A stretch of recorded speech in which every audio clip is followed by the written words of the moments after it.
రోజుల తర్వాత మళ్ళీ చంద్రబాబు నాయుడు ఫోన్ చేయడం వల్లే పవన్ విజయవాడ వెళ్ళారు కదా. అంటే అలక్క వీడింది అంటే అలక్క అంటే దీన్ని తీవ్ర విభేదాలు అనలేం, కొంత విభేదాలు అయితే ఖచ్చితంగా ఉన్నాయి. సో ఆయన కూడా పవన్ కళ్యాణ్ కూడా కొంత గ్యాప్ ఇస్తే బాగుంటుంది. ఎందుకంటే పవన్ కళ్యాణ్ సన్నిహిత వర్గాలు ఏంటంటే పెద్ద విభేదాలు కాదు, బట్ అట్లా అని మరీ కొట్టిపారేయలేం. ఎందుకంటే జనసేనను ఎప్పుడు ఎట్టి పరిస్థితిలో లైట్ గా మమ్మల్ని తీసుకోవద్దు అన్న మెసేజ్ పంపించేందుకు ఆయన అది చేశారని చెప్తున్నారు. అంటే పవన్ కళ్యాణ్ వాదన చెప్తాను, టీడీపీ వాదన, రెండు వాదనలు నేను చెప్తాను. ఎందుకంటే ఇది two side of coin. Pawan Kalyan తరపున వాదన ఏంటంటే చాలా కష్టకాలంలో చంద్రబాబు నాయుడు ఉన్నప్పుడు అవుట్ రైట్ గా మేము సపోర్ట్ చేశాము. ఎప్పుడు చాలా కష్టకాలంలో చంద్రబాబు నాయుడుని జగన్ అరెస్ట్ చేసి జైల్లో ఉంచినప్పుడు అప్పుడు నిజానికి చాలా దారుణమైన పరిస్థితి, 2 నెలల పాటు జైల్లో ఉన్నారు. ఆ సమయంలో జైల్లో ఈయన ఎన్డీఏలో పార్ట్నర్ గా ఉండి బీజేపీతో అలయన్స్ ఉండి బీజేపీ కలిసి వస్తుందో లేదో తెలియదు, జైలు బయట పొత్తాను ఉంచేశారు.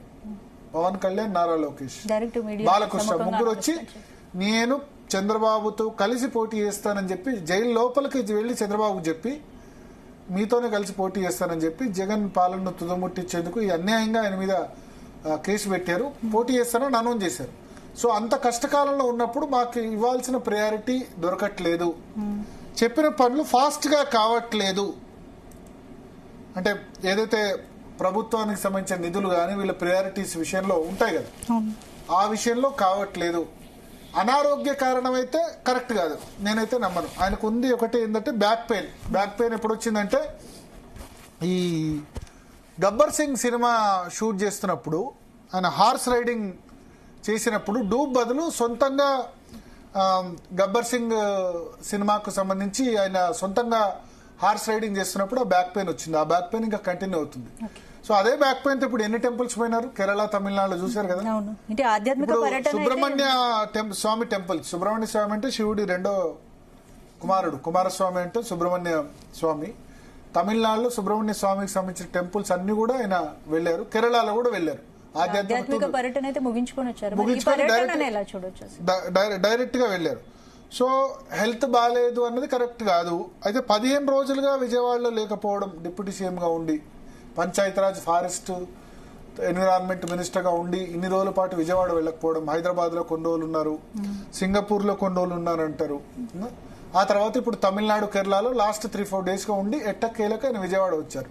విజయవాడ వస్తూ ఇప్పుడు వీళ్ళందరికీ కలవగానే ఇంకా ఎవ్రీథింగ్ సెట్, వీళ్ళ మధ్య పెద్దగా లేదు అనే విధంగా వస్తుంది. అయితే ఎందుకు ప్రాబ్లం వచ్చిందని మీరు అడిగారు కదా. ప్రాబ్లం ఏంటంటే ఆయన 2-3 అడిగారు. ఒకటి ఏంటంటే ఫిలిం డెవలప్మెంట్ కార్పొరేషన్ చైర్మన్ గా ఏం రత్నంను నియమించండి అని ఆయన అడిగారు. ఎందుకంటే ఫిల్మ్ ఇండస్ట్రీ పవన్ కళ్యాణ్ చేతిలో ఉండాలన్నది పవన్ కళ్యాణ్ అద్భుతం. అందుకని సినిమాటోగ్రఫీ మినిస్టర్ కూడా ఆయన జనసేన నుంచి కందుల దుర్గేష్ ను పెట్టుకున్నారు.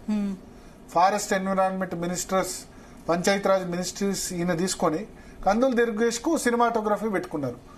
తర్వాత ఈ కొడాలి నాని, వల్లభనేని వంశీ ఇటువంటి నేతలు చాలా మంది మాట్లాడారు కదా, వాళ్ళందరినీ జైల్లో వేసేయాలి, మీరు ఎందుకు ఆలస్యం చేస్తున్నారు, వాళ్ళు చాలా అడ్డదిడ్డంగా మాట్లాడారు అని చెప్పి పవన్ కళ్యాణ్ సోషల్ మీడియాలో ఇష్టం వచ్చినట్టు మాట్లాడుతున్నారు. అయినా ఏం యాక్షన్ ఉండట్లేదు, మా యాక్షన్ ఉండాలి కదా అని ఆయన డిమాండ్ చేశారు. అయితే ఇప్పుడు వల్లభనేని వంశీని లోపలేశారు, చూశారు కదా. యాక్చువల్ చాలా మంది ఇది తెలుగుదేశం సంబంధించి కేవలం లోకేష్, రెడ్ బుక్ ఇది మాత్రమే అనుకుంటారు.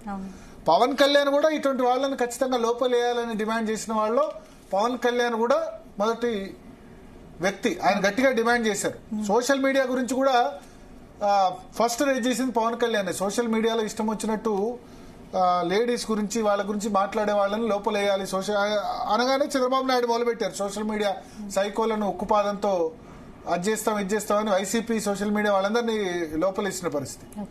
సో ఇట్లా కొన్ని డిమాండ్స్ ఉన్నాయి. తర్వాత డిప్యూటీ సీఎం సంబంధించి కొంత హట్ అయ్యారు పవన్ కళ్యాణ్.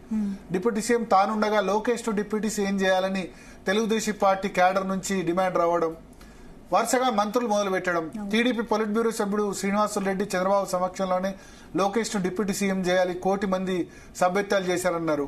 దావో సదస్సులో మంత్రి టీజీ భరత్ ఆయన లోకేష్ డిప్యూటీ సీఎం ఏంటి, సీఎంఏ చేశారని చెప్పి ఆయన అనడం. సో ఇవన్నీ కొంత పవన్ కళ్యాణ్ హట్ అయ్యారు. డిప్యూటీ సీఎం ఇస్తే ఇచ్చుకోండి కానీ దీని మీద ఎందుకు రాద్దాంతం చేస్తున్నారు. ఎస్, ఇంకొకటి విశాఖ ఉక్కుకు కేంద్ర ప్రభుత్వం 11,000 కోట్ల ప్రత్యేక సహాయం చేసింది. దాన్ని పెద్దగా ఎందుకు హైలైట్ చేయలేదు? అది పవన్ కళ్యాణ్ చొరవతో కేంద్రం చేసింది.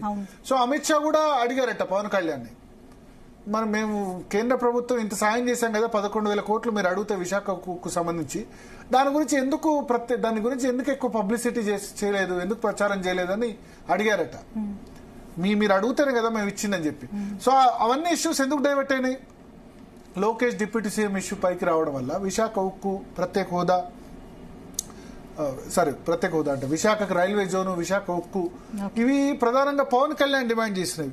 వీటిని మనం పబ్లిసిటీ చేసుకోకుండా అనవసరంగా కొత్త వివాదాలు తీసుకొస్తున్నారని పవన్ కళ్యాణ్ భావించి ఆ విషయంలో అలిగారు ఈ 2-3 విషయాల్లో.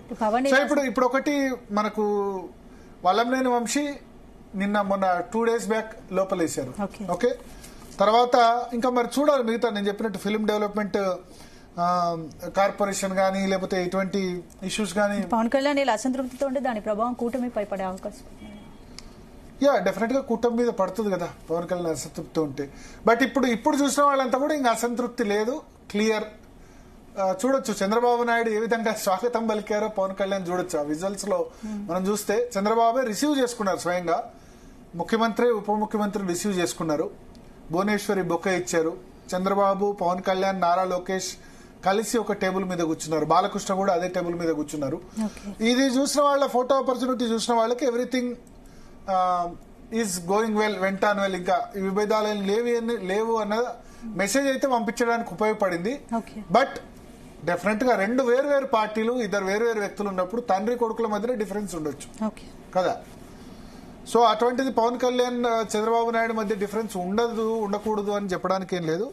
ఇది టీ కప్పులో తుఫాన్ లాగా ఒక విధంగా సమసిపోయిందని మనం అనుకోవచ్చు ఇవాళ మీటింగ్ ద్వారా. రైట్, అంటే మొత్తానికి వీళ్ళ మధ్య గత 15 రోజుల తర్వాత విజయవాడకి డిప్యూటీ సీఎం వచ్చారు. మన విజువల్స్ కూడా మీరు చెప్పినట్టు చూస్తున్నాం కాబట్టి చంద్రబాబు నాయుడు పవన్ మధ్య గ్యాప్ అయితే లేదు అనుకోవచ్చు. గ్యాప్ ఉంది, పూర్తి గ్యాప్ అనలేం, అలిగారు కొన్ని విషయాల్లో. అయితే ఇద్దరి మధ్య డిఫరెన్స్ ఆఫ్ ఒపీనియన్ ఉన్నప్పుడు దాన్ని ఏం చేస్తారంటే ఎవరో ఒకళ్ళు తగ్గాలి, ఒకళ్ళు కొన్ని విషయాల్లో మాట పట్టింపుల విషయంలో ఎవరో ఒకళ్ళు అలగడంలో తగ్గాలి. సో ఇప్పుడు మోస్ట్లీ ఇష్యూ సార్ట్ అవుట్ అయితేనే మనం అనుకుంటున్నాం. ఇప్పుడు మళ్ళీ లోకేష్ డిప్యూటీ సీఎం ఇష్యూ అయితే లాస్ట్ 10 రోజులు అయితే ఆ విషయం గురించి ఎవరు మాట్లాడట్లేదు కదా. తెలుగుదేశం నేతలు కూడా ఆ లోకేష్ డిప్యూటీ సీఎం సంబంధించి ఎవరు కూడా ఏమి మాట్లాడని పరిస్థితి ఉంది కదా ఇప్పటికైతే. సో మాట్లాడట్లేదు కాబట్టి ఇంకా ఆ ఇష్యూ సమసిపోయింది. వల్లంనేని వంశీని కూడా ఏదో కేసులో, కిడ్నాప్ కేసులో అతన్ని ఇప్పుడు అరెస్ట్ చేశారు. సో ఇవన్నీ చూసిన తర్వాత పవన్ కళ్యాణ్ కూడా ఇంకా నేను మళ్ళీ ఇన్ని రోజుల తర్వాత వెళ్ళకపోతే బాగుండదని ఆయన కూడా వెళ్ళిపోయారు, వెళ్ళి విజయవాడలో కలిశారు. రేపటి నుంచి ఆయన యథావిధిగా యాక్టివిటీస్ లో పాల్గొంటారు. మొత్తానికి ఇప్పటికైతే టెంపరీగా, తాత్కాలికంగా అయితే ఇది ఉపశమనం లభించిందని మనం అనుకోవచ్చు. Right, thank you Bharat. Right, ఇది వాళ్ళ debate. Keep watching Zee Telugu news.